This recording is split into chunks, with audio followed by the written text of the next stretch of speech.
Hey guys, turkey season is in full swing right now, and if you are planning on getting after it, make sure to pick up some Meat Eater Phelps turkey calls to stuff into the old turkey vest or into your fanny pack right now. I carry a few different things. I like to use mouth calls, and I like to use pot calls.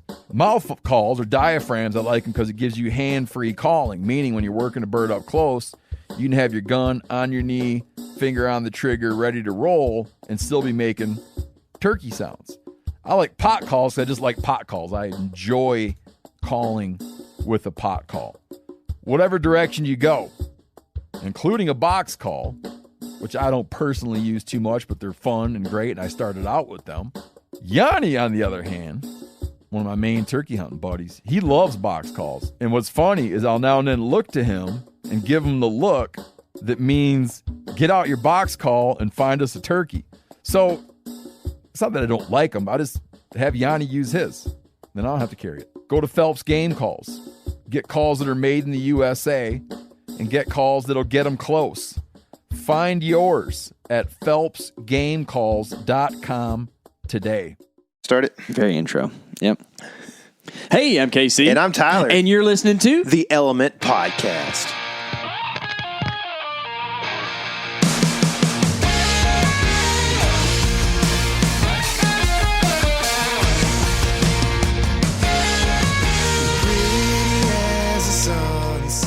What is happening, peoples? Guess what? It's summertime. Can you believe it? Finally, actually, we're getting some summer weather. It's sweet summertime. Sweet according to all summertime. The country artists from right. Michigan. They love to do collabs that you know, like I was looking at this Michigan stuff because we've been looking at Map Scout Challenge stuff. Actually, we have wrapped the Map Scout Challenge as far as production goes. That's exciting things, right? Super exciting stuff for us. But on X, it shows you the temperature and the weather and all that kind of stuff up there. And like, dude, straight up, the Onyx weather station says it's like 72 in the afternoon in Michigan when it's like 95 here. I'm like, no wonder y'all sing all these songs about this stuff, all you northerners, you know? Yeah. Be hanging out on Lake Michigan with a cool breeze. I know, man. 42-degree waters. Yeah. And That's exciting stuff, though. We're doing all the summer stuff, the prep and all that stuff. We just did a big old trail camera inventory, got all our stuff in order. And what also comes with that is kind of like some decisions. And we've been talking about some decisions we're going to make when it comes to the Broadhead stuff. We kind of have some freedom this year, shoot whatever we want to. You know, we're not really working with anybody to do Broadheads, which is kind of what I like. So we're going to shoot a lot of different stuff, I think. And there is actually an authority on this stuff. I will go ahead and say. Is it the Broadhead Association of Hunters? Yeah, exactly. Yeah. So lots of ads with red colors and all that kind of stuff. No, actually, the authority on this stuff is John Lusk. We've had him on the podcast, episode 106, a while back. Wild West. That's right. Quite a while back was John Lusk on the podcast. In fact, I believe he has moved since then. I think the first one he was in Colorado. I know he's in Iowa now. I think he had just got to Iowa when we talked to him. Did he? Yep. Yeah. But last time we talked to him, we talked all about archery stuff because he's a hunter and a shooter and all kinds of stuff, but he really, really likes to have a deep dive into broadheads, and that's exactly what we do in the podcast today. If you haven't, you need to check out his YouTube channel because it's probably one of my most frequented YouTube channels, at least this time of year, just kind of looking at broadhead stuff. So go check out Lusk Archery Adventures and then listen here in a little bit. But first, we got some stuff to talk about. There are quite a few of y'all who have already signed up to come to our scouting event in Northeast Texas, or I guess that's kind of North Central Texas over there, actually, at the Hagerman National Wildlife Refuge. Guys, I talk so fast that sometimes I get in front of myself. If you're not tired, though, it's pretty impressive. That's right. Sometime around 10 a.m., I can really spit it. Anyways, thank y'all for signing up for that. I'm excited, super excited about it. If you don't know what we're talking about, you need to head over to our website and check out that in our store. There's a place where you can sign up for that deal. We're going to do a bunch of scouting out on the Hagerman, not because like we want to just show you how to kill deer there, but it's probably the one place in Texas we can go on public land and still kind of have that public land feel, but also have like good deer, good size animals, good quality age structure, and all that to kind of be able to show for scouting purposes. And then we're going to head back, probably grab some lunch somewhere and head back and do a afternoon in the air conditioner. Siesta time. Bring your hammocks. But we're going to do some Q&A stuff and all kinds of stuff. Maybe talk about some saddles and stuff like that too. So I'm super stoked about that. It's going to be fun. I love these kind of events where we get to kind of build a community and hang out and talk. That's what the hog hunt was in February and was going to be even bigger. And then God decided that we needed a lot of weather. I thought that was Jack Frost. Interesting about that false theology. But we did have a little inclement weather, but the hog hunt was still a lot of fun, and I kind of expect this to be no different. So that's August 14th. If you haven't signed up for that or you're interested in that, please do. We have people coming from all over, man, like South Way Texas. far. Yeah, so 6 hours away. Yeah. Different states. If you need a place to stay that night, we're all staying in a particular location, but we won't share that on the air. I thought you were going to offer your house. Nah, okay. Well, it's not anywhere near the Hagerman, but I would otherwise. So I'm excited about that, man. Man, where do y'all hunt? When y'all hunt in Texas? I'll have a new answer for that. Okay. We've been talking about this because we did some of this Q&A stuff the other day, and people say, like, so people know we don't like to answer that, I think, now. So they ask us this. Have you ever been to over there by that service station and on the left, and go right over there, and then you go down to that double 2-track road, and there's a big tree right there. You ever been there? And you probably saw that on our YouTube channel right. and pretty much already got that figured out. That's right. My answer now has become, man, if you've been there, there's a good chance we've been there. That's my answer now. So, not that it's all in good fun, guys. It's a lot of fun. But honestly, you don't really want to hunt the places that we've hunted because our success on Texas Public, albeit is not as good as it is in other places. So that's why we like to go out and try to sharpen our skills and do everything we can. And that's kind of what this Hagerman thing is all about. Tyler? Mm-hmm. How are you feeling about your gear at the moment, your deer gear? Not good. Not good. I pretty much, I feel like I can go and hang in a tree stand and, be there pretty easy. That's good. You know what I mean? I could be there. But as far as killing a deer, like making it happen from that point forward with a bow and a sight, and a peep sight, and all the other things that I might need to make a good shot and a broadhead that would kill, I'm not so sure right now because we are still hoping that we can shoot something different than a 2011 Matthews. At least you've got some Victor arrows. You can throw them at them if you want to. It's true. I got arrows. I just am hoping to get a bow. We just full transparency. We've been told that we have a bunch of bows coming in for the element guys to shoot. This has been told for about 3 months now, probably. And so I'm not sure if we're getting them or not, but I think they're coming. I just don't know. You'll probably hear this every week and are like, okay, same story. But I am like, we're hunting in like a month. I mean, it's scary, dude. We're shooting a deer September 1st. So if I can't get proficient with this new bow, I guess I'm going to be tuning up the Matthews and doing it again. But hopefully I can get proficient very quickly and get some practice in. Yeah, I think what we're running into now is that we're not really industry guys, and we're trying to understand what's going on there. It's not really our favorite realm to exactly. It's not our favorite realm to exist in, but it's kind of part of the gig. So, anyways, we're gonna have a good fall. Yeah, I'm excited about it. We're gonna make something happen. If anything else, your trad bow broke, so you can borrow my recurve and you can shoot that if you really need to. So they call me Bolus, Bolus man, Tyler Bolus Jones. Bolus, my middle name. That's it. But we got a bunch of trail cameras that we're going to be getting out pretty soon. So we don't really put a lot of emphasis on summer trail cameras. We used to. It's a lot of fun, but it's also a good way to really, really sweat. I'm not thinking it's as much fun as now is what I thought it was back then, for sure. Well, I think that's after we learned that you don't really kill a lot of deer from summer trail cameras. That's probably it. Yeah, maybe if you're from a different state, you do. Yeah, I think you definitely could. That's one of the questions that we've had come in for Q&A stuff. So in case y'all were wondering, we're doing a Q&A podcast again here pretty soon, kind of like a preseason hype style Q&A podcast. So if you have any questions, head over to one of our social media things or to the website, and you can submit a question and we'll answer it on the podcast. Not because we're experts, but we like to talk. So if you can just at least give us some fodder, that would be good. Yeah, hop in them DMs, y'all. That's right, man. So John Lusk is going to be on the podcast today. Like we said, we've had him on in the past. Really, really knowledgeable guy. Does a ton of broadhead testing.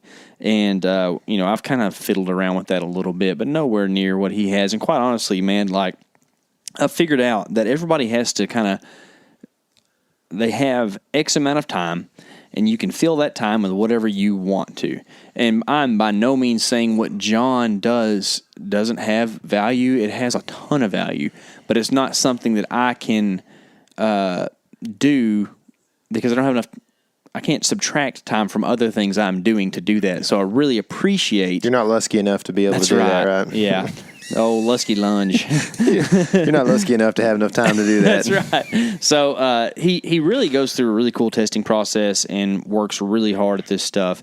So I'm excited to dive into this deeper because I'm honestly an observer of John more than anything. Like I said, I watch his YouTube channel a lot, and I know that you have some broadhead questions and stuff like that too. I mean, I think you're going to switch around a little bit this year, huh? Yeah, probably. I'm going to talk to John first, and then I'll make some decisions. Maybe I can That's wrap good. that up at That's the end. Smart, dude. Ask somebody who knows, right? That's a good idea. Yeah. Where you hunt, Tyler?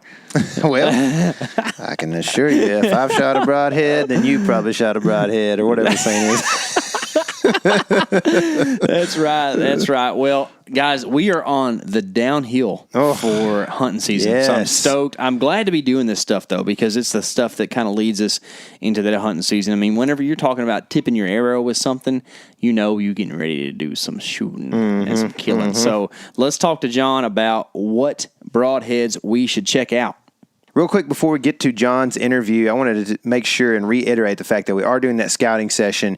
And we didn't talk about this, but actually Chad Rice from Cruiser Saddles is going to be there to show us some of the new saddles, show us how to use them, how to get in a tree with them, how to use them comfortably, and how to use them efficiently and shoot out of them and that kind of thing too. So that'll be part of the thing we do probably on the inside of the hotel that we're going to be at so that we don't sweat the whole time.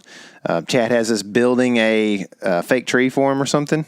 So I'm pretty excited about that. So once again, sign up for that thing so you can be a part of that deal, and also go check out cruisersaddles.com. All right, on the phone today, we have got John Lusk with Lusk Archery Adventures. You may have seen him on YouTube. He's got an awesome channel over there. John, what's happening today, man?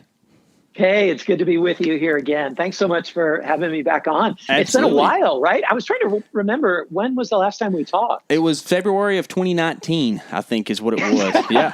Man, that was a minute ago. I know. It's crazy. I felt like it wasn't that long, and then I got to thinking about it. I was like, man, it has been a little while. It's crazy. Because I honestly watch your channel probably at least once a week because I get your notifications or whatever on YouTube, and it's great. So you have a really cool YouTube channel. You're very scientifically minded, and just so happens that here a while back you moved from Colorado to Iowa. So we want to talk about some broadhead stuff, but first, you moved to the happy hunting ground, man. How is Iowa? I moved away from a happy hunting ground. That's true. Too, but I came to a different kind of happy hunting ground.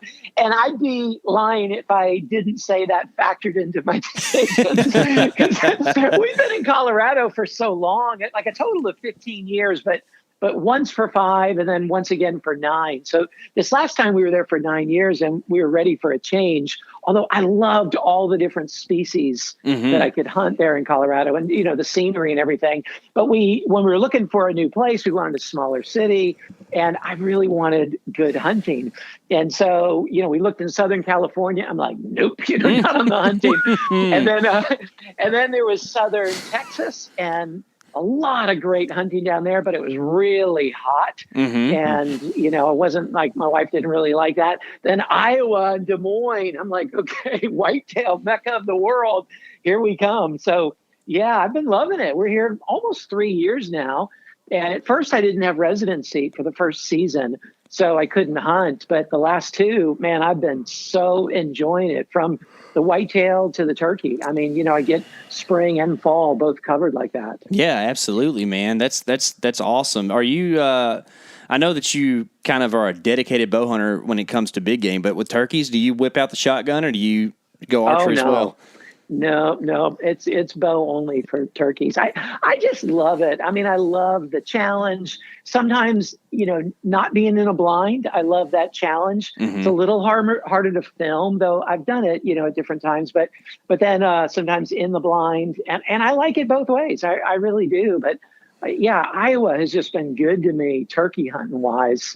Last year I got two. Last year I had the best experience. Like a year and a half ago during COVID, I was sitting in this blind. Okay, I hadn't seen anything for a while, and then out of the blue, you always hear it like that. Just out of the blue, this nice Tom comes in, and I drop him. Just boom! I mean, with an arrow, he just drops right at my decoy, and then I'm like getting down on my knees. I'm texting my friends and packing up my stuff, and I look up, and here comes this monster. I mean, the first one was really good. But this monster is running in. But I'd already turned the camera off and everything. No. And yeah, I thought I hit it was a new camera. I thought I hit the record button and I hit like a focus button. And I thought I had great footage. I had no footage. And I had my GoPro, but I was on my knees, so I couldn't get high enough to get the camera over the edge of the blind. I'm like, but I want to shoot this thing because he's standing right over the one I shot. So I shot him but that was like this beautiful triple beard, massive turkey. It was my first triple beard. So I had two, boom, boom, lying there on top of each other. That was awesome. Man. Yeah, that is cool, dude. Sounds like a good meal to me. Yeah, for real. Right? I mean, good meal. Turkey sandwich. So I love turkey with a bow, and then I loved whitetail. And I got my best buck yet this last fall with my bow. And then I'm also in my neighborhood, my little township. They have an urban hunt. Oh, and cool. So, yeah. And they have this rule, like whoever, you can only shoot does, but out of 8 people, they let 8 people hunt. Out of 8 people, whoever gets the most does gets a buck tag for the next year. Oh my. So the top 2 people. So I got 4 does last year. And I thought that was going to be way in, but it was the number 2 guy. And so, but now I get a buck tag. So I get a buck tag here locally, like right around the corner from my house. I mean, like 200 yards from my house. And I get the state buck tag. So I'm fired up about Iowa this fall. Yeah, man, that's awesome. That urban hunting is really intriguing to me because I just can see that I don't know, there's just so much of a story that you could develop with that, just having whatever, a dog path, for people who walk their dogs right there, and then you're out there shooting big bucks in Iowa. That's cool, man. It's weird the way it works, because when I go on the running trail, there's running trails, cross-country trails that go through this area I hunt. I can get within, like, at times 5 yards of a deer. They don't care. And you're, like, sweaty and everything. But you go up in a tree, 100 feet off the trail, and it's a totally different ballgame. Yeah. I mean, they're like, that smell should not be coming from there. And so they know so clearly what should and shouldn't be there. That's right. And they're as hard to hunt there as they are the other properties I hunt. There's a bunch of people in neon running those trails, but not as many sitting up in trees, are there? That's a little different. They're not used to that. That's right. That's funny. Yeah, that's cool, man. So you shot your biggest buck in Iowa, or your biggest buck ever in Iowa recently. What did you shoot that deer with, broadhead wise? That was a Sever 1.5. Oh, that's a good choice. You're going to sway I've been using that a lot lately. I mean, I know I get better penetration with a good stout fixed blade. They're a little bit more durable, but the Sever 1.5 is the most durable mech that I've ever tested, like by far. Like it's not even close. And I just love the forgiveness in the shot. And like for this one, I mean, this buck came running in, chasing a doe. And I mean, I had to, bleat, stop it.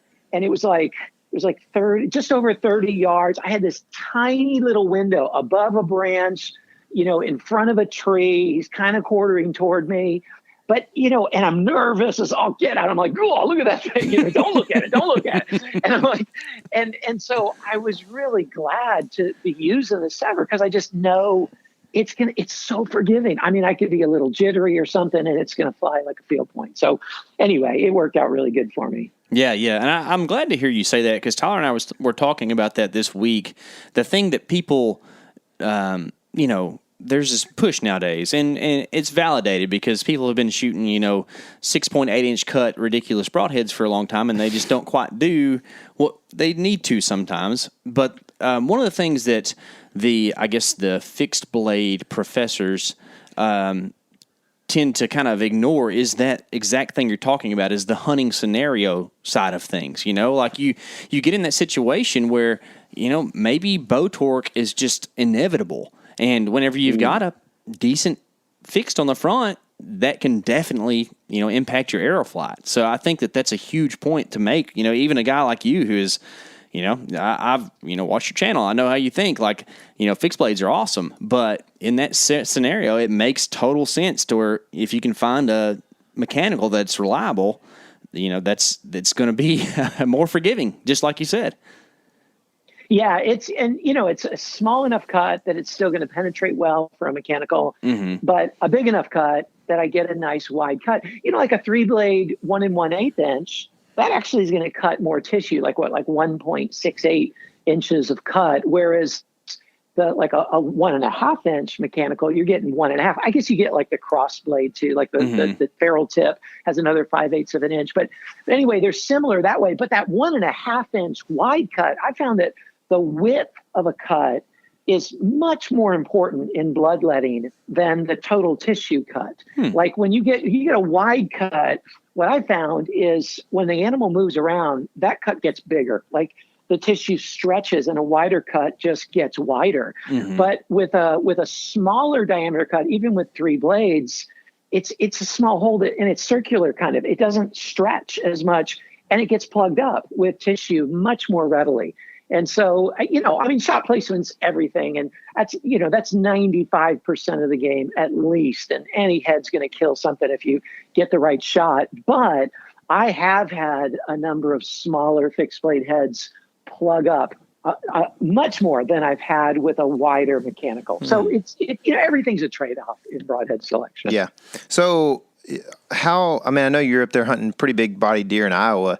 How worried are you with penetration on a mechanical in most situations? It sounds like that it crosses your mind, but at the same time, like, I feel like some of these bows these days, you could shoot a 3-blade and in most situations be okay. But I haven't done the extensive testing that you've done. So like, what have you seen that causes you to think that a 3-blade or some kind of different deploying mechanical might not penetrate what it needs to?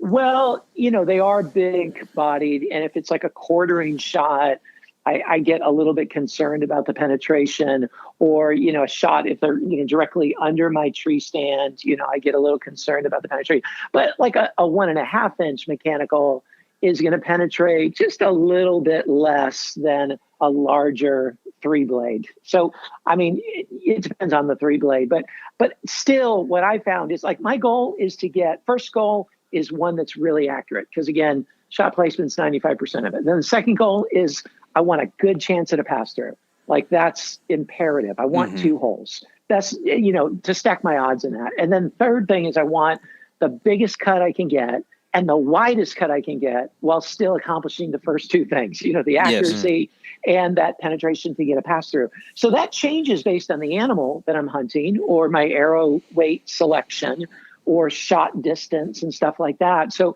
but those are the things I really think about. And then it's the sharpness and the edge retention, and then the durability to make sure that it's cutting and holding together all the way through that 2-hole, plan.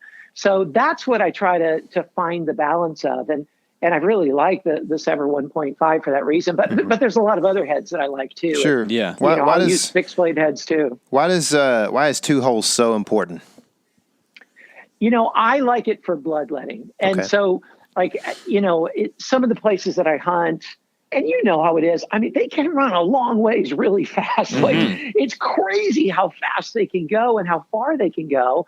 And sometimes if you don't have a good blood trail, man, you're kind of, you're up a creek without a paddle, and it can be really difficult. Now, if you see them drop in sight, that's awesome. But if I have to follow a blood trail, I find that 2 holes, I'm going to get a better blood trail. You can see it on the ground. The blood's coming out of both sides. And that's why, like, I don't typically for deer like to use an over-the-top deploying mechanical, though I have used them and they've worked well in many situations. But with that, if you don't get a pass-through, you're only getting one pretty small hole. Now you get some good internal damage, but you're only getting one pretty small hole.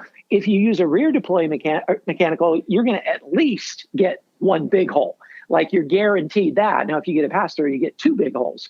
But at least you get one big hole, whereas an over-the-top, at least you're getting one small hole, and I don't really want that. So I like a rear deploy mechanical and one that's tough enough and not too wide where I can still really penetrate well. So, I mean, that's just my thing. Now, if I'm hunting smaller deer, then I can go to a bigger mechanical, 2-inch or, something like that. For some of the does that I shoot, like I tried using this True Blue crossbreed this last year. That was really fun. It's a great guys out of Australia that I've become good friends with, but they created this kind of like auxiliary broadhead. Oh yeah, I saw that. Have you seen that? Yeah. And it's like an over the top deploy mechanical, but you screw another broadhead in on top of it. And so I'm like, I'll try it on a doe. And so I put a tooth of the arrow, has 2 inches of cut on the top, and that was a small one, like the 1 inch by 1 inch cut. And then this has two inches of cut below it. So you're getting, 4 inches of cut. And I drilled this doe. I mean, it zipped right through, passed right through, but it was a liver shot. It was a really quick shot. It was staring right at me. I just raised and bow and shot. But on a liver shot, it went about like 20 something yards and died. I mean, I've never seen a liver shot kill something. I'm like, man, because that's a lot of cutting going through there. Yeah. So, I like to experiment with different things. Yeah. So, I mean, I don't have that kind of experience for sure. But in some of our limited experience here and there, we have seen where I've gotten a lot of pass-throughs the last few years and have not seen the greatest of blood trails using like 2-blade.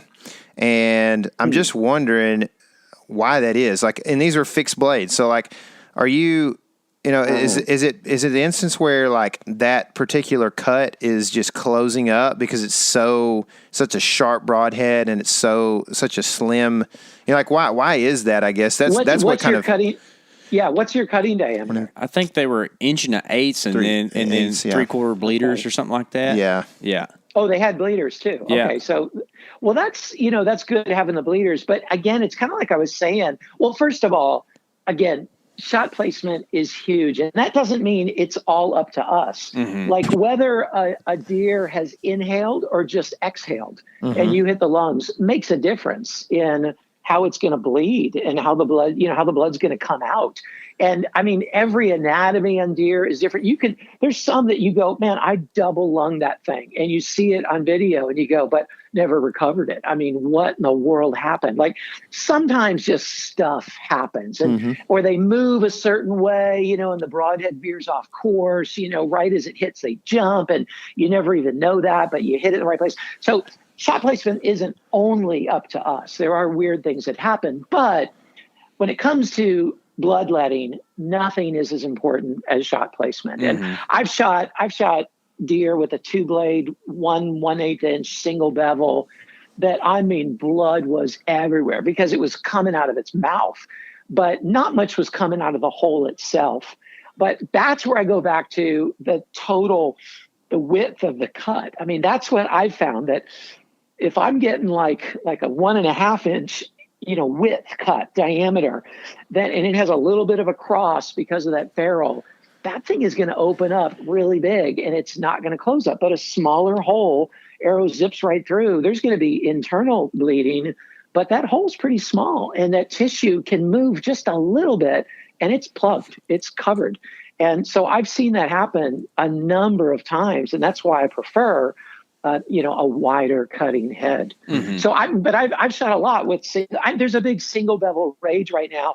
And I get it. I like single bevels too, but a lot of people ask me, they're like, hey, so I'm thinking of using this, single bevel, no bleeders and I always ask them, well, what's your setup? What are your bow specs, your arrow weight, shot distance, what animal are you hunting, things like that. And like for a whitetail with a normal setup, I go, why are you using that? If they think a single bevel is going to be like a roto rooter, get it like a drill and drill through it. And they don't realize, no, that's rotating like, maybe 20 degrees, in that thickness. I mean, that's adding about 10% tissue cut. And so, that's a 1 1/8 inch hole, and you're adding 10% cut. If you put in a third blade, or you put in a fourth blade, or you put in a wider blade, that's way more than 10% increase. And so there's nothing magical about single bevels in terms of lethality. There is in terms of penetration and the way they breach bone. I mean, that's their superpower, is the way they can split a bone, because they get that torque and it rotates. The torque from the arrow in flight combined with the torque that's generated by the single bevel, provided it's thick enough to generate that torque, that can, really breach bone well. It splits it, and then the arrow shaft can penetrate through it. But I find it pretty much any head I use on whitetail, I'm going to get a pass through it with most shots. So I want a bigger cut than a smaller cut. Yeah, I'm absolutely with you. I think that, the concern in the past, when I shot a different setup, was that, do you have enough to punch through them? Well, nowadays, we're shooting, 500 plus grain total arrow weights, and they just have what it takes to get through with most broadheads, right? So you can, as long as you shoot something that's going to have decent penetration, that's just not gaudy, you're going to be able to get that. I think one thing that you've seen, I don't know if you tested this yet or not, I know you will sooner or later, but is that the iron will single bevel with the, also beveled bleeders. I'm real intrigued by that, because you're kind of getting the best of both worlds there. Have you messed with that at all? Yeah, so Bill's a good friend of mine, and I'd been lobbying since I first met him, like, why don't you do a single bevel one? Yeah. And we would go back and forth. He's like, and he'd call me up. So do you really think a single bevel is going to do better? And I'm like, well, and then finally you're keeping Bill okay, up at night, man, just because of your comments. and he's such a good thinker, such a great mind, and, as a physics professor and everything. But so he goes, okay, I'm going to create one, not necessarily sell it, but for my own testing. And then he did, and he was asking me, okay, what kind of bevel should I put on it? And I mean, I know that the best rotation is going to come from a 45-degree bevel, but it's hard to get that very sharp. And so, but the closer you get to that, the better the rotation. So I said, I don't know, I thought it should be closer to 40 or something, but he did all his research. He goes, okay, I'm going to do 27. So the first one was a 27-inch bevel, and he sent it to me to test, and I tested it, and it experienced quite a bit of edge chatter, because 27 is just, even with A2 steel, that's pretty thin. And so, I mean, we say quite a bit. I'm talking about through steel plate 5 times, and, you're getting a little bit of edge chatter. So then he boosted it to 32 degrees. That made a whopping difference. And so that's what he ended up marketing. And I did the first, video test of it, of that head. And I love that head. And it rotated exactly the same in my testing. In gel, it rotated exactly the same with the bleeders and without the bleeders. Yeah, that's cool. So yeah, Israel. Now I don't know if, and he didn't know if the beveling on the bleeders actually helps or not. I found heads that aren't even beveled on the bleeders, but still, they still rotate well. I don't know. He's not really sure, but it is awful cool to say, wow, these are beveled as well. Like the Cayuga Generation 2 pilot cut. Man, that was one of my favorite heads I tested last year, because they're made out of Australia, and they're a 2-blade single bevel, but you can put all kinds of different bleeders in there. You can put in blanks to where there's no bleeder, or you can put in like a 1/2-inch bleeder, or you can put in a 1-inch bleeder that's single bevel. Whoa. And so, that one goes up to like 175 grains. I mean, it is a thumper, and it's really thick.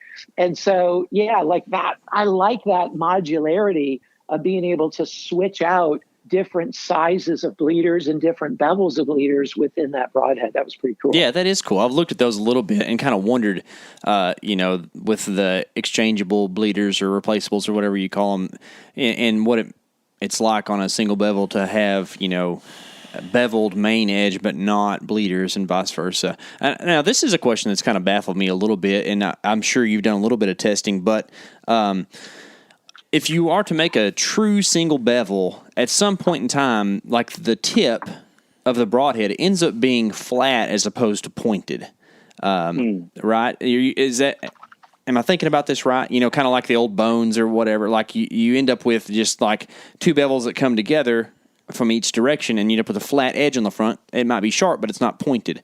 And then you have the other option of kind of at the end taking that down to like a Tanto or something like that. Is there any drawback to having that old traditional style, just kind of flat fronted sharp edge as opposed to a point? Okay. Personally, I much prefer the flat point. Just two bevels meeting together. It's super simple. It's extremely easy to sharpen. I mean, you just go boom, boom, on either side. Like anybody can sharpen those heads, especially if they're thick enough where you can really feel the bevel. And they're very durable in an impact. And when you introduce a Tanto, then it gets pretty hard to sharpen that. You're like, is this double bevel? Is this single bevel? Like it gets a little complicated in there. But like say like the Bishop Holy Trinity or the Alien V2. Alien V2 is really cool because it's 1.5 inches wide and it's just a triangle, just like that. I mean, just like you said, it comes to a flat tip, but it's really sharp. And man, that thing, what happens is they're easy to sharpen, but then they rotate much more effectively than they would with a Tanto tip, much more. Like that head rotated like, I think it was 70 degrees in gel, whereas like the iron wheel, I want to say was like 35 or something. I could be wrong in that, but I think maybe it was 50, but it was, it was much less than that.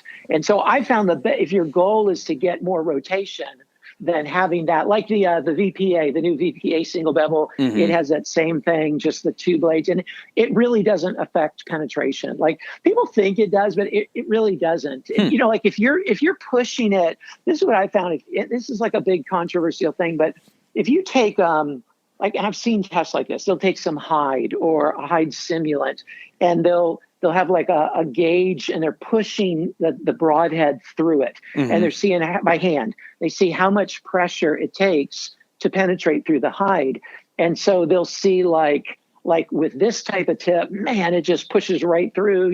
2 pounds of pressure. This one you got to push 10 pounds of pressure. But when that thing is flying at 270 feet per second, it makes no difference. Like. It really doesn't. I mean, that's why you see like a bullet, you got a blunt, big old ball, and it just punches through it. And I know a broadhead's different, but it's, there's something about the speed that makes a difference. And it's the same thing. It's a bit controversial, but the 3-to-1, that the whole ratio, the height to width, 3-to-1, the mechanical advantage. That's great for designing a wheelchair ramp. It's great for like, lifting something. But when it comes to penetrating at high speed, I've found that the shorter broadheads with a steeper angle and less surface area penetrate better. I mean, that's just from my testing. That's what I've seen over and over. Now, I know the medium that you're putting it through can make a difference, but for my testing, shorter, less surface area penetrates better than 3-to-1. Yeah. So anyway, so the thing is though, like to get back to that, the sharpness doesn't affect penetration nearly as much as people think. So like I've taken a 2-blade, same head, and one of them is super sharp. And then the other one, I'll take a steel file. And I mean, I will file it down, like really file it down to where it's blunt like a butter knife. And I shoot it through, a few mediums. And the one that's blunt penetrates like slightly, ever so slightly less than the one that's super sharp. Now, the one super sharp is cutting tissue more effectively.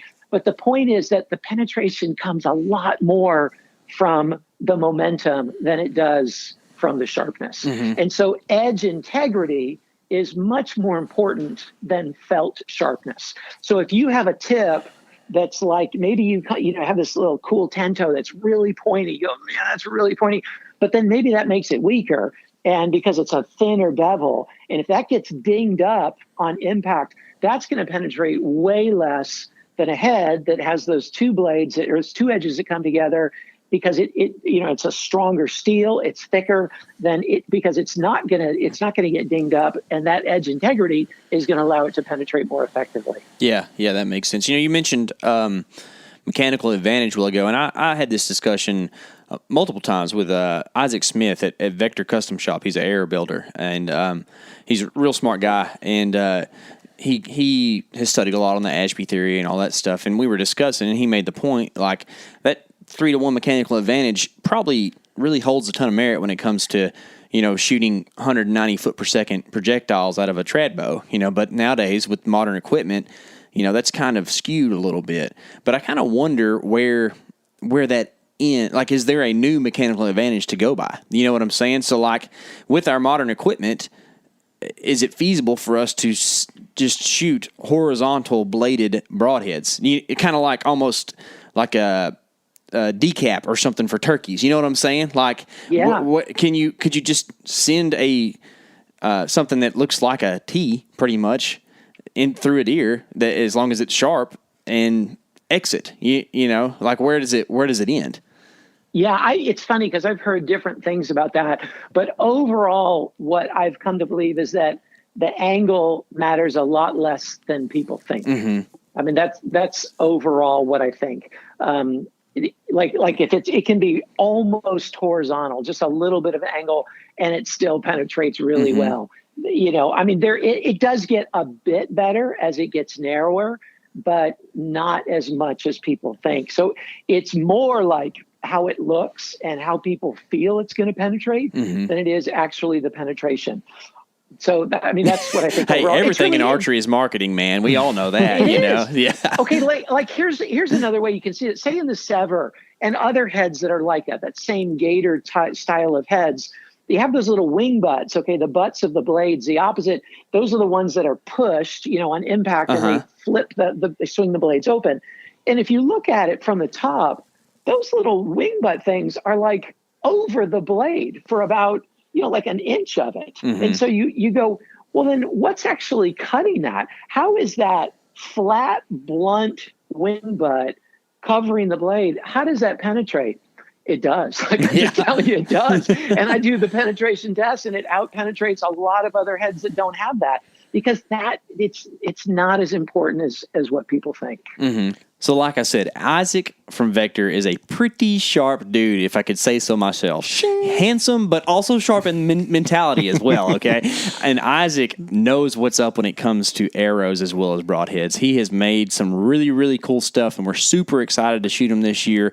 Some really great arrows that are durable, but also not super duper heavy, so you can end up with some really good FOCs. So if you haven't, go check out Vector Custom Shop, go to their custom arrow building tool, and pick you out some Vector custom arrows today. And the same thing with the Sever too, that I think is interesting, is that they have like a self-induced edge chatter where where the O-ring goes, they just, take the sharp spot out, and apparently that doesn't matter. It's kind of weird. Yeah, that's right. Yeah, people think, a lot of times people comment, well, there was a ding in that. I'm like, no, that was where the rubber band went.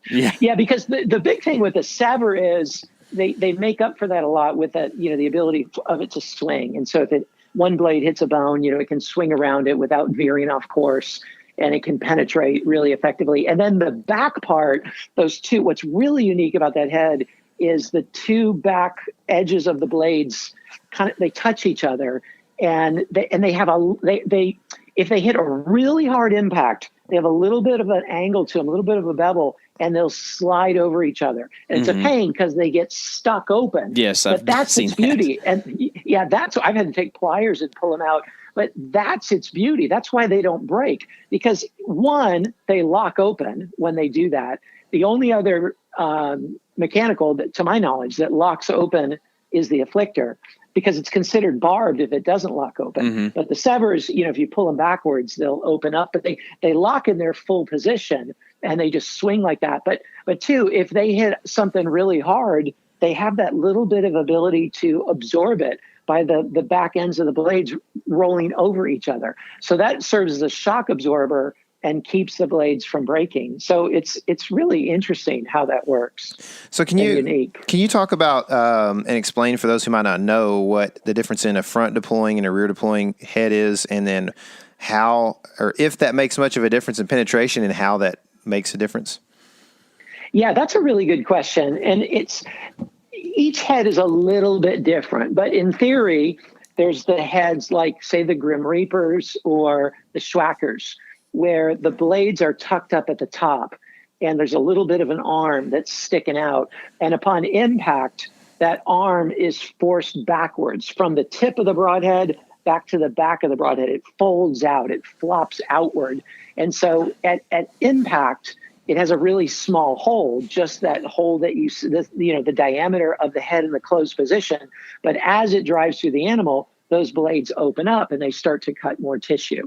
So that's the over-the-top deploying mechanical. Then the rear deploying mechanical is like an NAP kill zone or a rage or a sever, where it's just the opposite. There's something in the front. The back edge of the blade is in the front, and it forces the blades back, and they open from the back. And so that, by the time that area hits the hide, the broadhead is in its fully open position. So you're getting a much larger entrance hole, and the broadhead is cutting right away. It's cutting tissue rather than absorbing some of that power by opening up. And so that's kind of the theory behind it. And like for me, when it comes to turkeys, I actually prefer an over-the-top deploying broadhead for turkeys, because if you shoot it through the wing butt or something, man, that's really hard to penetrate. It's like, it's funny for such a small animal. I mean, it's really hard to penetrate that. And if you have a rear deploying broadhead, you shoot it through the tail. I mean, it can work, but it's hard to break through all those quills and those spines. But over the top deploying, it's going in small and then opening up big. And so it's easier to penetrate a really difficult thing on the outside. So I like it for that purpose. But other than that, I prefer the rear deploying broadhead, because at least I'm going to get one big hole. Like if I'm not getting a pass through, I want to pass through. But if I'm not getting a pass through with the over the top deploying, then I'm just getting one small hole, the broadhead in the closed position. Yeah. But if a rear deploying, if I only get one hole, that one hole is going to be a big one. And so I'm guaranteed at least one big hole. And so I prefer it for that reason. I think I'm going to shoot some of those Grim Reaper hybrids this year, kind of hoping for kind of the best of both worlds there. You know what I mean? Okay, yeah. And I use those. I've taken a number of hogs and deer with those. I really like those. And I like the new Jekyll and Hyde, the original owner or designer of Gravedigger made those. I really like the new hybrid that he came out with. For the Gravedigger, it's funny, like there's a time that in Missouri, I shot a really nice buck. I look at it right here on my wall, and it was a little bit quartering toward me. And I mean, I drilled it with one of those, and then it turned around, ran away at 40 yards. It was quartering away. I drilled it again, and there was just no blood. I mean, I never found a drop of blood. I found the animal, and it hadn't gone that far, and it's got two giant cuts in it, but there was no blood because it just, I mean, I say giant cuts. I mean, a lot of tissue, because there's the 1 inch plus the cross, but it didn't open up. And so there wasn't the blood that's created. There wasn't the hole that's created from a rear deploying head. So I don't know, like they can certainly work, but I've had better success with a rear deploying mechanical than an over the top, even with like a hybrid like that. Yeah. So we're talking about the point of contact where your broadhead meets the deer. But to get to that point, to get the shot off, you got to figure out when that deer is going to be in your area in the daylight. And one way that we're going to do that this year is by using the Moultrie Delta Cell Cam. And we've already been using it on the Map Scout Challenge series quite a bit. We deployed a few of those already in the last week or so, and they're working for us up in Michigan and in Ohio right now. So if you're interested in running a cell cam this year, go check out moultriemobile.com.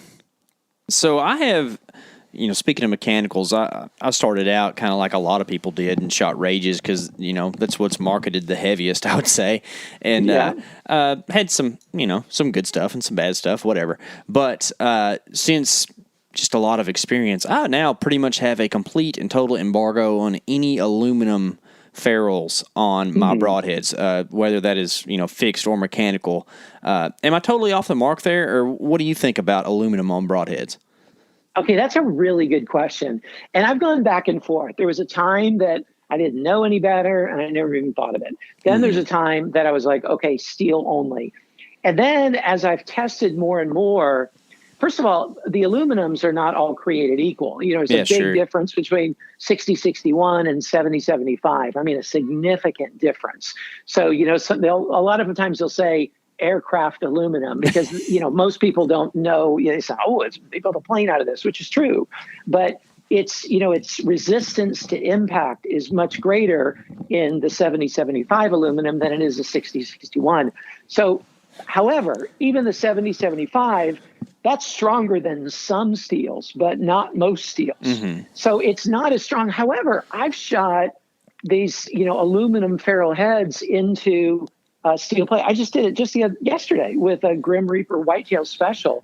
And man, that ferrule came out looking really good. I mean, it had a little bit of a wobble to it, but it came out looking good. However, if I hit something hard at an angle, that's when the aluminum really shows. When there's a lateral pressure, an angled pressure on it, a sideways pressure, that's where that aluminum can really bend. A hard impact straight on, they typically do fine.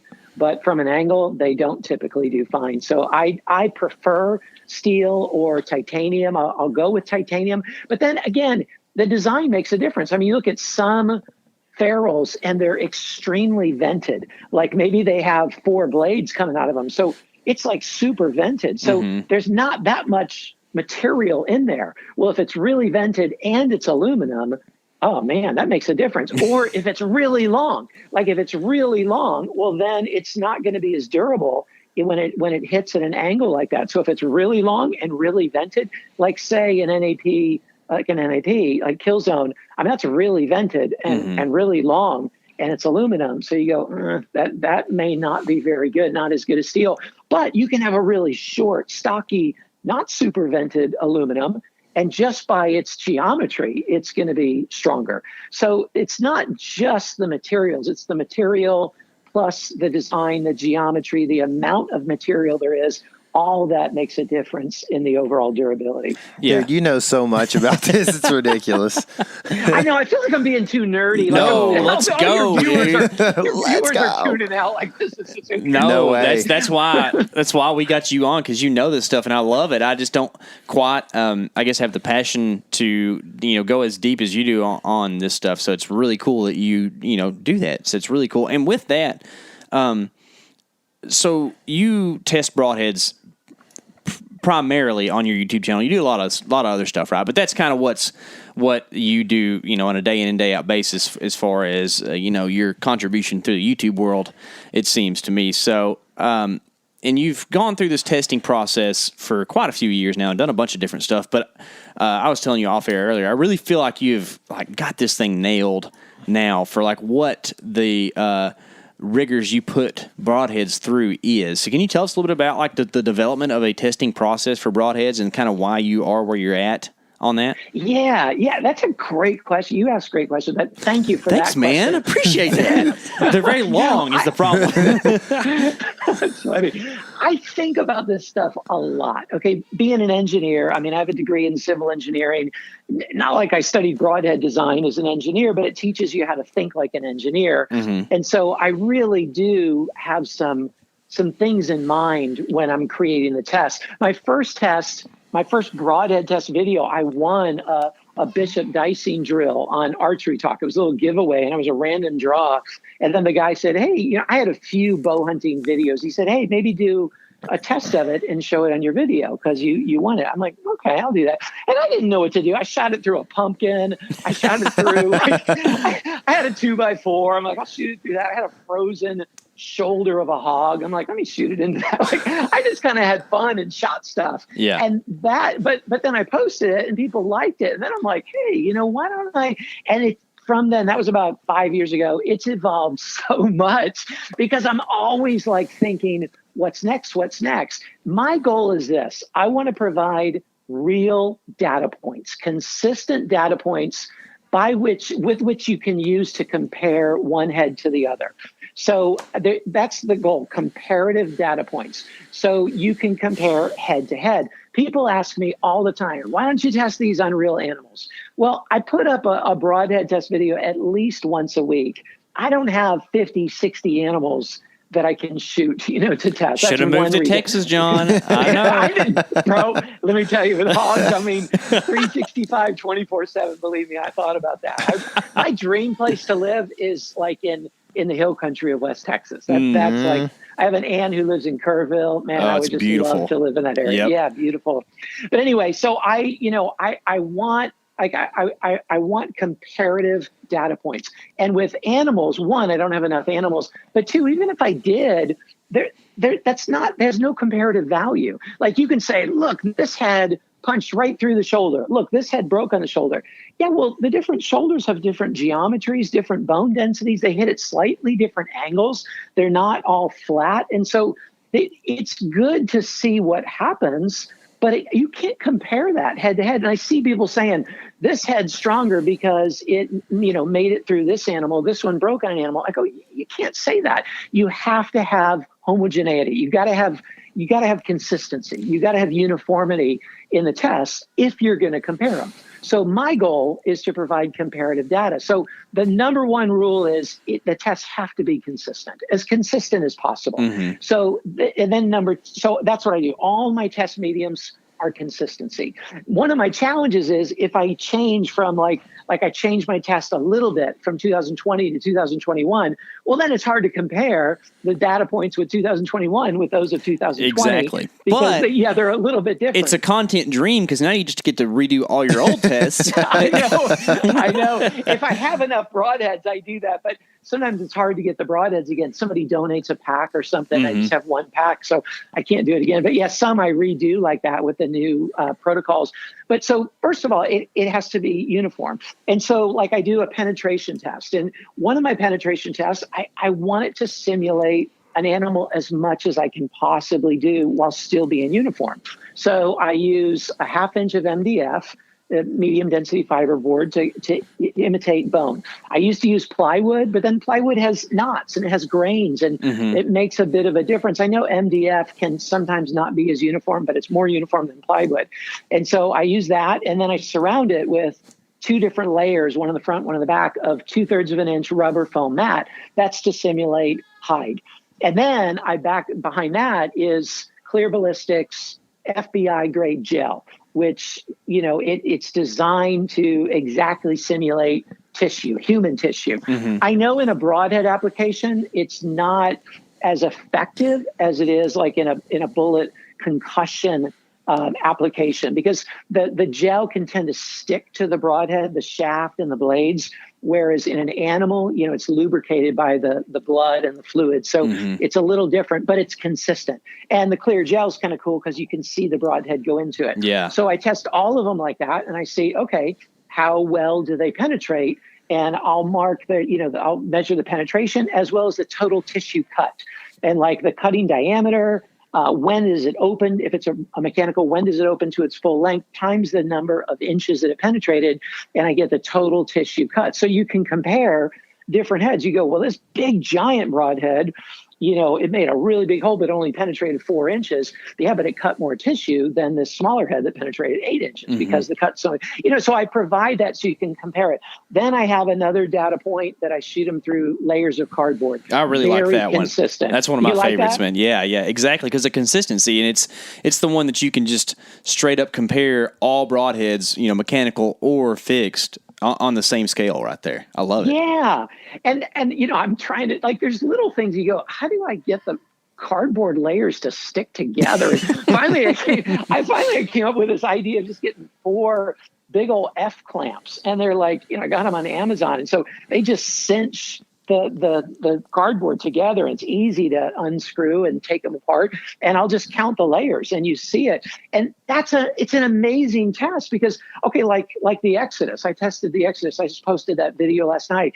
That went through 66 layers of cardboard. Whereas you'll see another 2-blade head that penetrates through 48 layers. And you're like, what? It's amazing. Sometimes it's really counterintuitive what happens. I'm not saying that exactly simulates an animal, but I am saying that's a data point. So it's very consistent. You can compare. Absolutely. And I want to continue on with that, but I would like to deviate it for just a second. I know you love the Q80 Exodus, and I've shot a deer with it. And I like it okay. I haven't used it a ton, but can you maybe hypothesize as to why it is such a good penetrator in your tests? Yeah. There's some things they've really done super well. One, there's very little surface area because it's so flat, especially in the swept blade model. there's just very little surface area. So surface area can tend to, like when it passes through bone or, more dense tissue, of course, in my test, like the gel or the paper, but in an animal, bone or really dense tissue, drier tissue, the surface area, it catches and it creates a friction. So the greater the surface area, the more friction there is that impedes the penetration. That's one thing. So the Exodus, what it does is it has very little surface area like that. Then it has a really fat ferrule. And with a fat ferrule, like a thick ferrule, one, it's extra durable, but two, it opens up a hole that the shaft can just slide right through. Similar to how a two-blade single bevel, it torques upon hitting a bone and it splits the bone and then the shaft can penetrate right through it. Mm-hmm. Well, a wide ferrule does the same. So like the Exodus or say a Tooth of the Arrow, they have a really fat ferrule. And one, for flight, that makes it better because the weight is really concentric and it's close, it's all close to the center. But then two, it opens up that real big hole and the shaft just glides right through it. So that's another reason. Then with the Exodus too, they did this really masterful thing. Their chisel tip, and I tried to point it out in that video, but yeah, I saw that. It has the same blade angle as the blades. The blades continue on that same blade angle. Whereas there's other heads, I compared it to the Wasp, that there's that little tip and then the blades flare out from it. So that puts a lot, it's good that, you're getting a cut there, but it's bad that there's a lot of pressure on the blade at that point. I've seen a number break right at that point. So having that consistency of the blade angle, that helps the penetration. And then the blades are just really thick, 0.040 inches thick. And for whatever reason, they have figured out a way to retain that edge like very few heads can do with just a stainless steel. I mean, maybe you saw it in the video, but I shot it through steel plate 5 times. You literally could not tell it had been shot at all. Mm-hmm. And you'll see other heads go, like I'm testing the Striker X right now, the G5 Striker X. It did pretty good through the steel. I mean, it did, respectable. But, first shot, the blades were all nicked up. The Exodus, 5 shots and no nicks. Yeah, I think that's going to make a difference. It's kind of wild for, this is probably the topic of mine for a lot of people that that are listening, is that what that Exodus can do in your test for the price point that it's at. I think that's what's the craziest thing. Of course, like with the Iron Will or maybe like I don't know. I've been looking at the who are those guys out of Colorado? The Cutthroats, right? So like the 3-blade Cutthroat. Like I'm kind of interested in that too, but they're expensive. And then you look at the Exodus, and it's like what? They're $30 for a pack of 3 or something like that, right? I mean, it's kind of crazy. Yeah, $39 for 3. Yeah. They do something in their hardening process of that stainless that nobody else has figured out how to do it. I mean, I've asked them about it. They won't tell me it's proprietary, the Rockwell. I mean, they said it's like low to mid 50s, but they've just figured out something. I mean, I've shot a lot of heads and that tip has held up in steel flat bar. I mean, I've shot it smack into a steel flat bar and it held together fine. Whereas like the Iron Will in a steel flat bar, it fell apart. I mean, you can't expect it. Sure, I don't fault the Iron Will for that. We're not killing steel flat bar, so it's fine, right? Yeah. Yeah. But as a data point, because that tip in the Exodus, one, it's really sharp. Like when you feel it, it's not just like a pyramid kind of a, little point. It's sharp because it has a little bit of concavity to it. But then two, it flares out really fast. Like it's like really wide. It's not like a narrow little tip.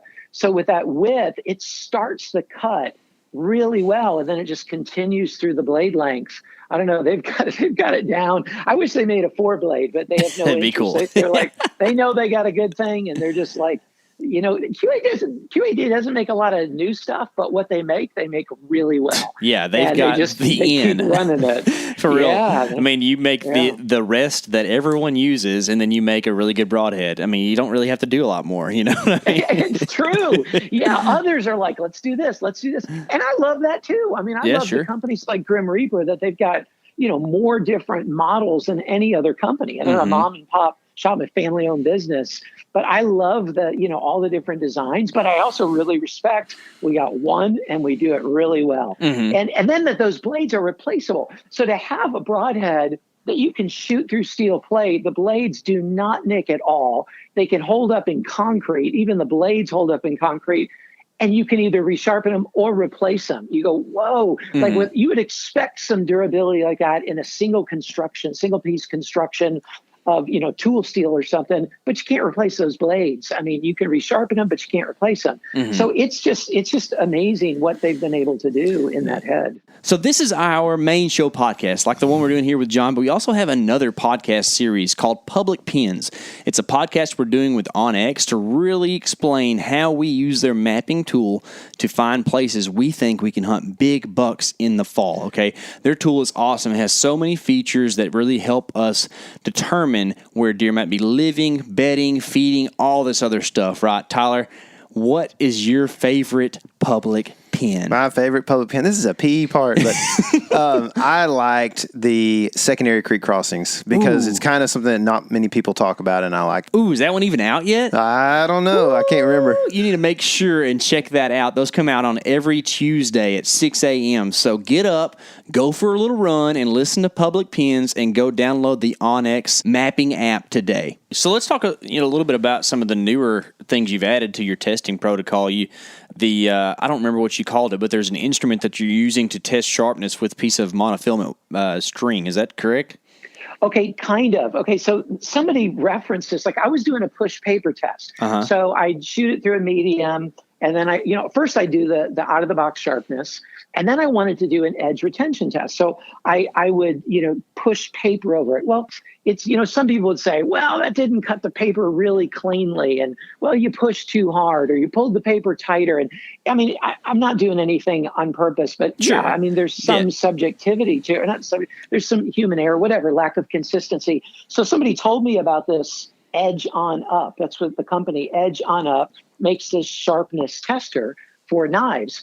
And what makes it really unique is it's a scale, and it has a little contraption that you can put a blade in this case, a broadhead. You put a clip in on the scale, and the clip this is the unique thing about it. It has this copolymer wire. So it's not monofilament, it's a copolymer, which is like this really advanced wire, and it's designed to be able to break very cleanly and very consistently with a certain amount of pressure. So it's that consistency, and those are like BESS certified, BESS. It's some kind of certification. I don't know. They say it's a big thing. BESS certified. So the consistency of that copolymer wire is really consistent, and they're not cheap. Like I go through a lot of those things. I have to keep buying them. I asked them to comp me because I'm advertising them so much. Yeah. They didn't even respond to me. But anyway, I keep buying them anyway. That's about right. So it goes the life of a YouTuber, man. I know. Right. So you put one of those clips on the scale, and this little contraption holds it, and then you just press the broadhead really slowly. I speed it up because it takes too long to speed up in the video, but you press the broadhead across it, and then you see when it breaks. And I do it about 3 or 4 times for each broadhead to make sure I'm getting a consistent number, because sometimes maybe you hit a dull spot or something like that.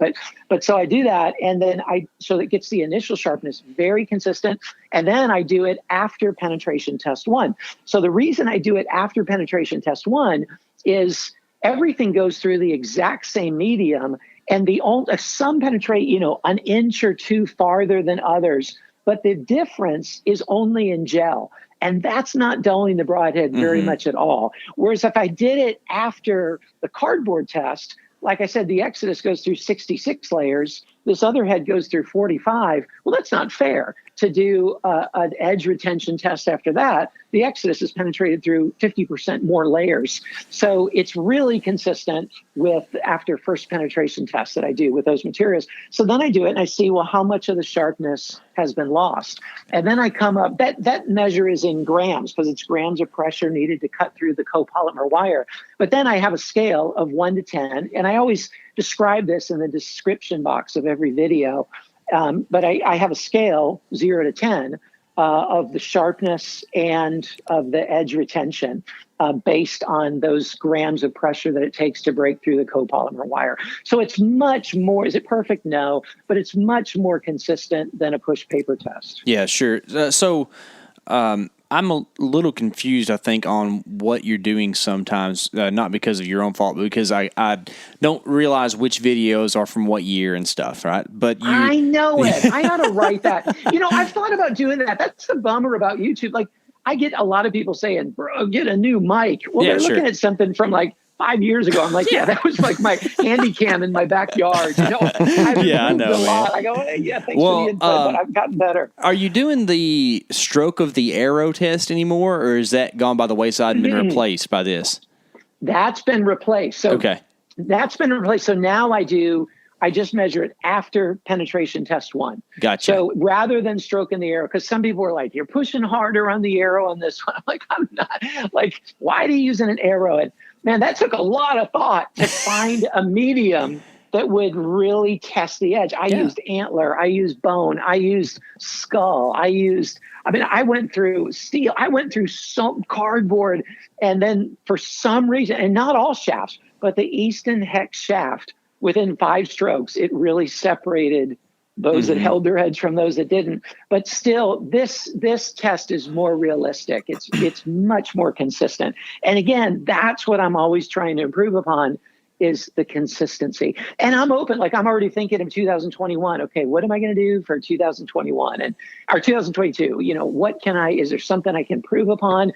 I try not to change within a year, because I want at least a year of data points. And what I should do, even as you say that, it reminded me, I should go back and put the year on each of the videos so people know there's a difference between them. You can just separate them with playlists. I don't know if you thought about that. But that's a good idea. I do separate playlists, but I haven't done playlists by years. I like that idea. No, that's good. Yeah, us YouTubers got to stick together, man. That's right. Got to watch out for each other. Nobody else is. Thank you. Yeah, we're homogeneic, or whatever you said. That's right. You got to be careful with that one. Yeah, for sure. I think it's actually a pretty trendy thing to say these days. For sure. I like that you, and this is kind of a shame, but I like that you dropped the bag test with water or whatever, because it's kind of subjective. It's pretty tough. Man, it needs to work, because it's really a cool thought, but it's just almost impossible. We almost just have to just say, okay, here's the width diameter of cut, and you can imagine what that's going to do. That's what you have to do, because what I found, I was determined to make that work. I tried milk jugs. I tried, soda bottles. I tried paper, plastic. Then I found online like the thickest, strongest Ziploc bags known to man, and they weren't cheap. And so I got those, and I was so excited about those. And I took the same, and at first I thought it was working. Then I took the same broadhead and I shot it in the exact same spot on 2 different bags, completely different time. Like 50% longer on one. And what it was is, it's like, what angle did the blades hit at? Or like, was it rotated where 2 of the 3 blades were like on the bottom, or were the 2 of the 3 blades on the top? Because there's more pressure, the lower it is in the bag. And so like, I just go, it's fun. People do it in a video and it can look and then I had like a really small broadhead versus a giant cut one, and the small broadhead like drained the bag so much faster. I go, okay, this is like, I can't do this anymore. So because again, consistency is everything. And so I stopped doing that one. Yeah. Makes sense, man. What do you think about the consistency of the Haydite block? That's something, so I've, done construction most of my life. And I know that since it's the final test and you're going to destroy a broadhead, it doesn't really matter, right? But at the same time, those are like, there's little pieces of stuff in that thing. And I always think about that every time I look at it. You know what I mean? Yeah, it's true. The cinder block you're talking about, right? What do you call it? Haydite? Haydite. Yeah, sorry, cinder block. Yeah, that's cool. That might be a southern thing. Haydite. I called them cinder blocks growing up. Yeah, Haydite. Well, okay, maybe it's a KC thing, but but I know what a Haydite is too. Haydite is kind of that material, I guess, of like the compressed concrete or whatever. Okay, yeah. I know that, and I know too. If the arrow hits flush, dead straight on, it's going to do better than if it hits at the slightest different angle. So, yeah, and the medium, you look at it, like you said, there's, if it hits on that little hard piece versus between those two little hard pieces, it's going to do different. So, yeah, it's not the best. But, as a zero penetration test, that's the overall goal, is I'm not measuring the depth of penetration in it. I'm just measuring the strength of the broadhead when it doesn't penetrate at all. Yeah, exactly. And so, and that's the whole goal of it. But you know what?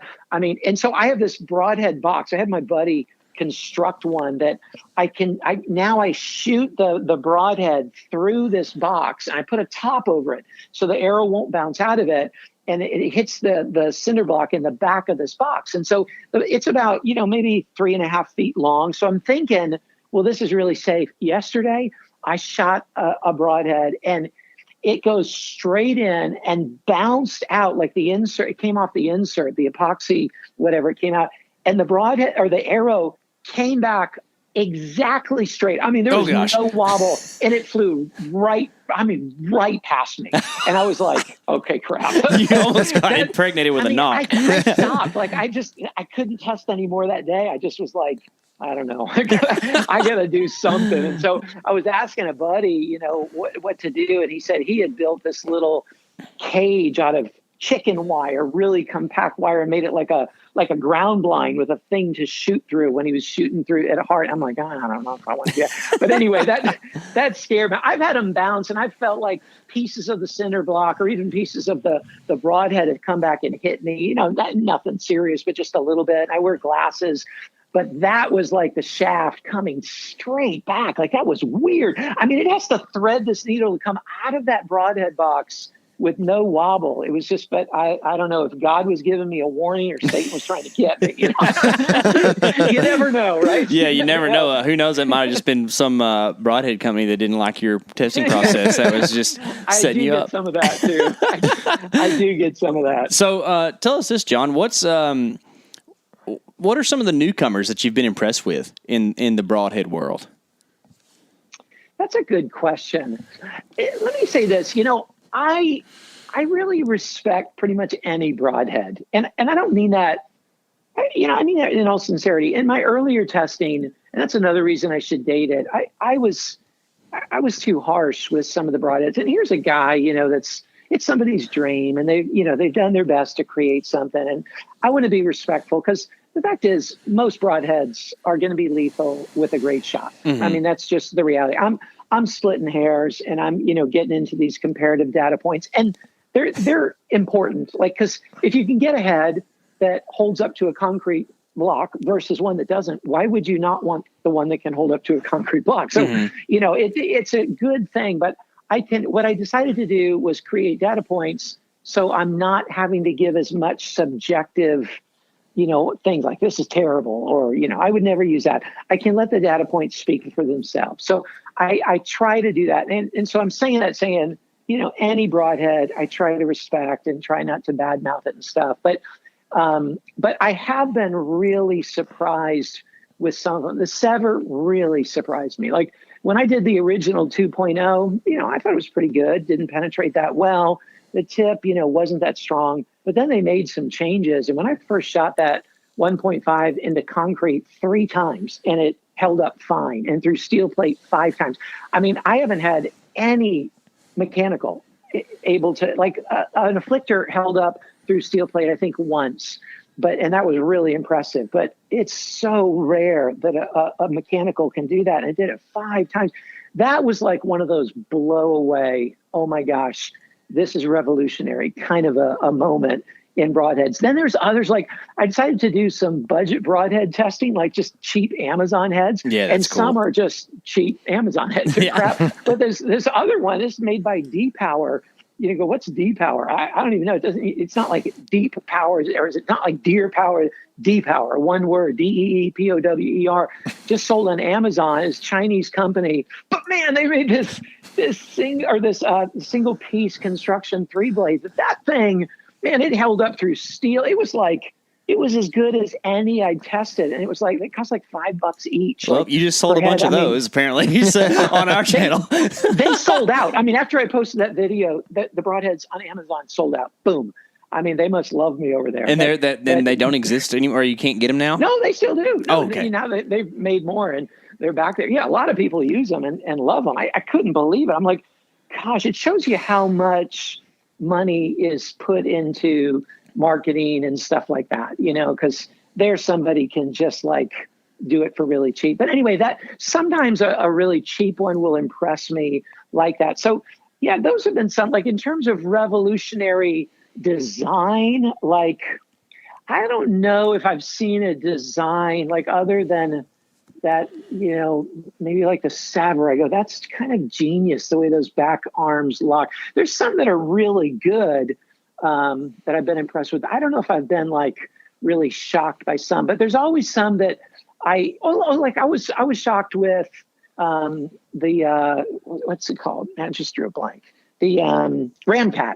That was just so weak. The blades fell off in first shot through MDF or something. I was like, whoa, that was. The Mega Meat was another one. I'm in the process of testing it right now. A viewer sent in a pack and was really grateful to test it. And man, the first penetration test, the blades just bent terribly. I'm like, whoa, that rarely happens in that penetration test. That's, so there's some that just are disappointing. But anyway, there's nothing that's really stood out as this is a game changer kind of thing. But then I test so many, like it's hard to find something that's that unique. Sure. It all ends up being, I believe this is the right word, monogamous. You might help me. That's actually, it all kind of blends together, right? So it's kind of. Yeah, there is, and there's a lot of similarity. A lot of times people say, well, that looks like this head. Well, that looks like this head.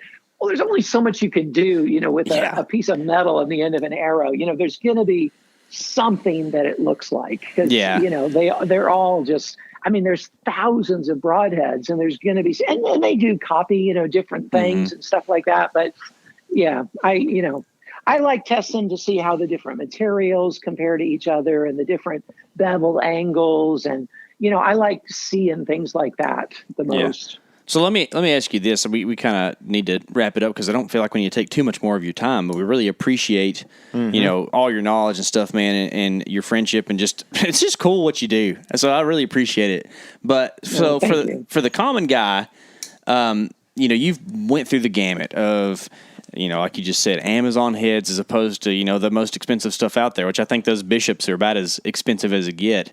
And, it's kind of a struggle to kind of understand where the value is on broadheads because, you look at like a pack of Rages that are in the 30s, they kill stuff, but they're single use, like for sure, right? And I guess you can replace the blades on them if you wanted to, but you got to do some stuff to it. Whereas you look at something that's a little bit more expensive, like a iron wheel or something like that, or VPA, and they sharpen and they or just you can use them 100 times, right?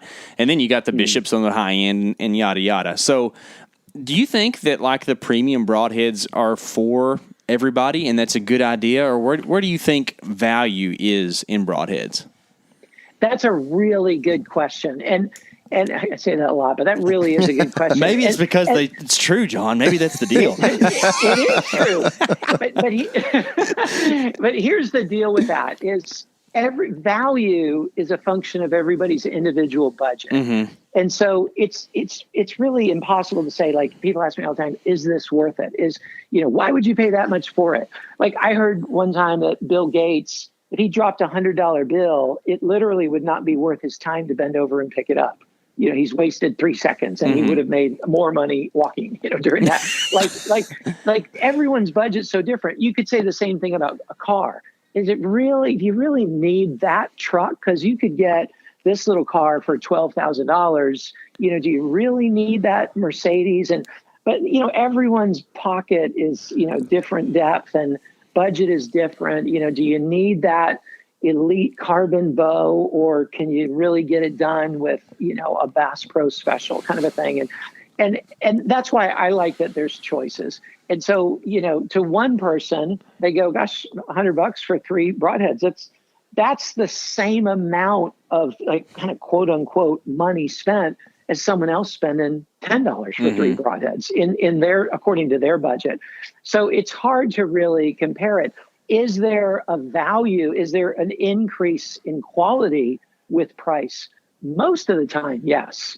I mean, not all the time, but most of the time there is. And so there's people that just go, I can afford it, and I'm willing to pay extra money because for me, it's really not that much to get the best of the best. And so they do. And is it better? Yeah. Again, because you go, gosh, if you can get a broadhead that shoots through steel plate 5 times and looks brand new and goes into cinder block and sticks in it and comes out looking brand new versus one that falls apart, man, that is going to make a difference in some hunting situations. It just is. I mean, I remember, matter of fact, it was with an Exodus. I shot, you saw I shot an Exodus into the cinder block, and I mean, it comes out brand new, but there was a time I shot a hog from the back a long way. I hit the back hip right in the joint. That tip really bent. And I'm like, whoa, I'd never seen one bend, but it's because of the angle. It just hits at a different angle. So I go, if that happened with the Exodus, what would have happened with all these other heads? So, that's why there are times that it makes a difference. So I always say, get the best broadheads your budget can afford. But again, there's broadheads that I'll rate higher that are way less expensive. And so to make it like at the end of every one of my videos, I have a score sheet where it rates all these, it gives all these data points. You can compare them to all the other broadheads. But then I decided this year to also come up with what I call the Lusk grade. Like I want to dummy down, okay, is it good? Should I buy it? So I score it based on kind of my overall feel, 0 to 10 golden arrows. And 10 golden arrows means this is elite. Okay, this is really worth your money. So that way, people can see. And there's heads that are super cheap that get 10 golden arrows. And then there's some that are super expensive that get 10. But then there's some that are really expensive that get like 7.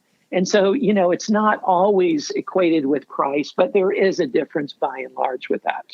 Is it, that big of a difference? Again, depends on your budget. Maybe it doesn't matter to you and you go, yeah, I can afford that. I'll get it. So I say get the best quality head your budget can buy, because I think the animals deserve us to be using the best equipment possible. Yeah. I think that's important. I think ethics is a weird thing when it comes to killing stuff, because if you used, I guess, the ethics of humanity, you might even end up at the point where like, well, maybe you shouldn't kill things, right? So, but that's not really where we operate. So I think you kind of hit it on the head where it's like, we're going to kill things. This is a blood sport. It's a thing that happens, and it's not that's our most favorite part of it, but it's a part of it, and we understand where our food comes from, and we understand that's just the way it goes. So let's just make it to where everyone can enjoy the process better, even the thing that has to die, right? So enjoy is probably a weird way to put it, but not suffer the most, right? And that's really what you've done with your extensive process, is try to inform people to the best of your ability how to make that happen. So I mean, it's you're doing some good work, John. It's cool stuff, man. Mm-hmm. So if people want to go check out your channel and see what you have going on, how do they find that? Yeah, just go to YouTube and look up Lusk Archery Adventures. And like we were talking about playlists earlier, I have playlists for broadhead tests, bow tests, my own bow hunts. I've got, I think over 200 videos now, and like 60 are bow hunts and like 120 are broadhead tests or something like that. But I've got all kinds of different stuff there. And a lot of times I get a question, have you tested this head? Matter of fact, every day on Facebook, you can follow me on Facebook, Lusk Archery Adventures, Instagram, Lusk Archery Adventures. And I do my best to respond to every question and stuff that I get. But a lot of times I get a question, have you tested this head? Have you tested this head? All you have to do is go to YouTube, type in the name of the broadhead, and then Lusk.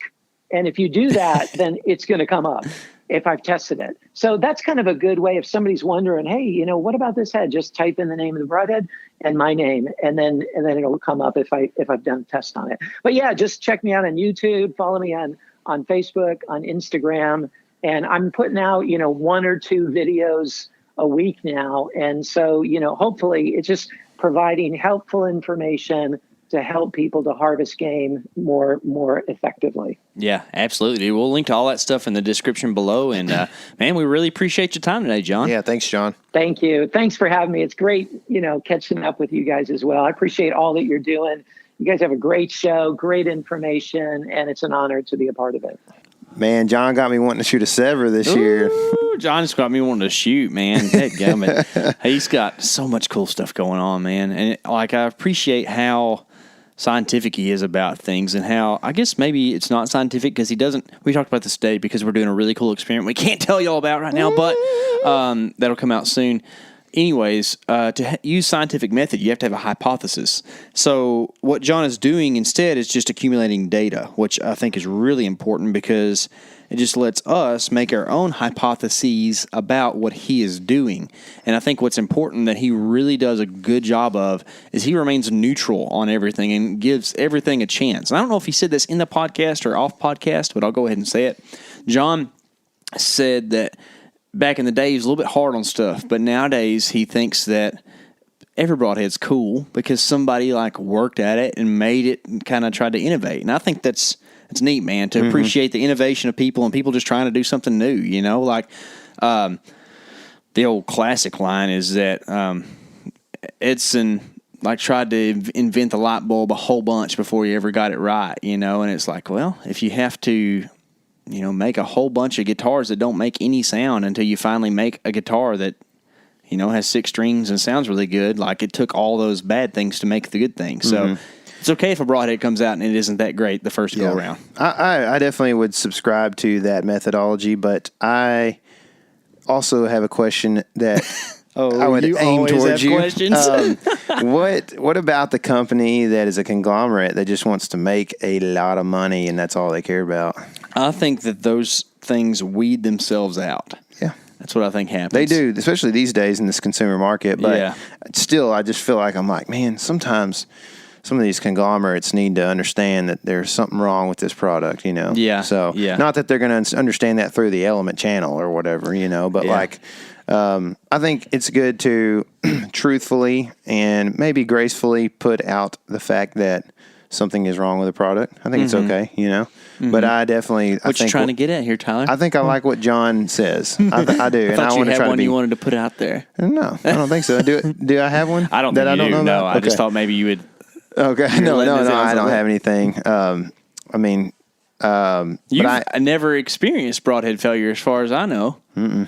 Yeah, I'm the one who's had an issue, and it's really just... it's not like a brand thing. It's more of just mechanicals. I've had issues with mechanicals a little bit, but nothing crazy. I've shot a lot of deer with a mechanical and have not had a problem, and I'm hoping to do the same this year.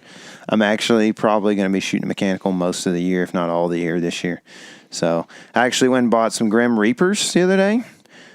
You and me both did. Mm-hmm. And you've got some severs somewhere. We might get some more severs to try out. And because I did shoot them and I like the idea of them. I remember when we talked to them a couple of years ago on our Archery Series podcast, actually almost exactly 2 years ago, I think. Mm-hmm. That was, eye-opening to me. I was like, oh, this sounds like good, good theory here that they're pitching out. So anyway, going to try a few things, but I want to put a big hole in something. You know what I mean? So you bought into that marketing, bro. I know what you're saying for sure. I'm just tired of slits that don't bleed. I know. After having that situation last year where we all had times that we didn't have good blood trails. Yeah. It's not fun. It's like, well, if I'm putting 2 holes in these things and they're not bleeding still, what am I doing? Mm-hmm. You know what I mean? Because when I was putting a massive hole in them and hitting lungs and stuff, they were bleeding. Mm-hmm. So even if it's just 1 hole. But anyway, there's so many different ways to think. I think the key here is to not think that your way is the only way. You know what I mean? For most people, because I know there's guys out there listening going, these guys are idiots or whatever. And they're probably not wrong, but maybe about broadheads, we should just be a little bit open to think that, man, throwing something sharp through the right spot, like John said, is pretty efficient most of the time. Yeah. I think that you could kill a lot of deer with a field point. You've said that before. I think so too, man. I think that there's a lot. Yeah. If you put a hole in the diaphragm, it does not work. That's right. Therefore, they can't breathe anymore. Mm-hmm. That ain't that hard. Yeah. Yeah. But it takes them a while. But the problem is that you got to deal with blood trails, and that's why John is so big on bloodletting. Because it's pretty important to find them. Mm-hmm. It's kind of the crux of the whole thing. Yeah. It definitely is, man. That's kind of. is definitely a big part of it, and hopefully we, it's one of those things. It's just there's so many variables that when it comes to shooting a deer, it could go right or it could go wrong. And I mean, you killed your deer deader than a doorknob last year. You know what I mean? But like deader than dead. Who says that? How long? Says that. It's a TV personality, for sure. But like it still was the next morning before y'all found that, almost midday before y'all found that deer. And so he didn't go that far, right? He's like 170 yards or something like that. Yeah, I mean yards. Straight line. He was like probably 90. Yeah. He just kind of ran a big loop or whatever. Blood ran kind of out, and so it's just like, man, there's so many variables. I think we just have to think that do the best we can. Make the best decision you can, make the best shot you can, and then just hope that it pans out for you, Absolutely, man. I think that's right. And there's a lot of, points to be made about different broadheads and this and that and the other. But I really think that people overthinking on whitetail quite a bit. Yeah, I do really too. I do too. I think that in hunting, you will always have a situation sooner or later where something doesn't go right. And that is the name of the game. If you don't like that, you should shoot a 300 mag in rifle season and you will always kill them. No matter what, no matter where you hit them. I promise. It's for real. But like in archery hunting, that's the way it goes, And so I don't really like the whole or subscribe to the idea of what's your backup plan or whatever it is that ranch troll says all the time, I don't. No, it's just not. It's not me. Yeah, and whatever works for each individual is fine. But to me, I'm like, well, just make it right the first go around as good as you can, and hopefully you don't need the backup plan that often. And I'm kind of coming full circle on things. I'm going to shoot a mechanical a little bit this year too. I still like my fixed blades, but I think you said this before, and it's good wisdom. Like the more blades you have and the wider your cut is, the higher probability you have of nicking something that's really important. So I mean, it's kind of that simple. You think about you shoot a deer or an elk or whatever, and we've seen it before. They hit that high and back hit, and the thing drops in 15 steps. That's how I killed my first elk. Yeah, dude. I mean, that vein isn't. I'm on an elk. It's pretty big, it's but about the size of your pinky. Yeah, it's not that big, right? So I mean, we're talking something that, if you were to take a blade as wide as that elk, or almost as wide as that elk, you know what I mean? Say a 2-foot blade or whatever. You could still miss that thing. You know what I mean? It's crazy that you could throw it through that and still miss that thing. And so, it's a very particular spot. So the bigger the blade, but you have a lot worse chance of missing that thing with a 2-foot blade. So that's kind of the idea. Exactly. You know what I mean? The bigger the blade, the better chance you have of hitting something that's that pours blood or whatever. So I think it's kind of the method I'm going to subscribe to, and I have in the past shot a pretty big mechanical, and I want to do that again this year, especially since we're going to get bows the day before we go to Nebraska. Oh, man. That's funny. Well, hopefully it's at least 2 days before. That way we have enough time to screw our sights on and stuff. Yeah, I'd hate to have to shoot one just instinctive shooting. You know what I mean? Yeah. Killed at 62 yards with a brand new bow. That sounds like a good title to me. Oh, man. Yeah. I love those TV episodes where they're like, yep, we just got in these new bows. They just came out November 1st. We're going to sight them in here at the outfitter, and then we're going to go. That's like, man. We watched one in turkey season. Was it this year? No, it was last year. Where the dude got a bow on the way out to this hunt. Oh, yeah. And then made a bad shot. And it's bad. I can't remember. I guess they did end up finding it or something. Who knows who killed it with a rifle or whatever. Exactly. But, yeah. Anyway, guys, this is the dog days. This is the time of year where it's hot. It's hard to do stuff outside, but the deer are putting some horn on their head right now. They're starting to. A lot of them are going to finish up probably in the next few weeks and on their hits. And I think that it's a good time for us to start kind of finalizing our gear and that kind of thing on the inside of the house and the AC. And then it's a good time of year to be pumped because it's really not long. I mean, if you're if you're going to do some Western hunting or early season whitetail, you're looking at like about a month until you start traveling to go do that stuff, you know? So it's exciting, man. I'm really can't wait to see what this year holds. We got a lot of exciting stuff that we may have up our sleeve to try and to do and to look at. We got a new boss buck decoy in, so that's another thing we might give a try this year. We think it could be very advantageous on a few properties that we've hunted in the past. So I'm pretty pumped, man. Man, it's a long way till November. We got to kill a few deer between now and then. For sure, dude. Yeah. For sure. Yeah. So anyway, we'll be thinking about that, and you guys need to remember this is your element. Living it.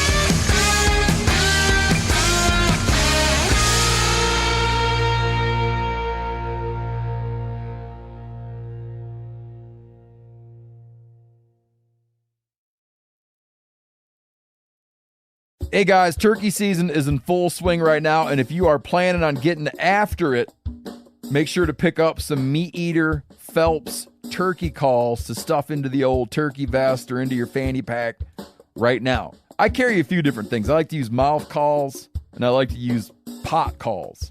Mouth calls or diaphragms, I like them because it gives you hand-free calling, meaning when you're working a bird up close, you can have your gun on your knee, finger on the trigger, ready to roll, and still be making turkey sounds. I like pot calls. I just like pot calls. I enjoy calling with a pot call. Whatever direction you go, including a box call, which I don't personally use too much, but they're fun and great, and I started out with them. Yanni, on the other hand, one of my main turkey hunting buddies, he loves box calls. And what's funny is I'll now and then look to him and give him the look that means get out your box call and find us a turkey. So it's not that I don't like them. I just have Yanni use his. Then I don't have to carry it. Go to Phelps Game Calls. Get calls that are made in the USA and get calls that'll get them close. Find yours at phelpsgamecalls.com today.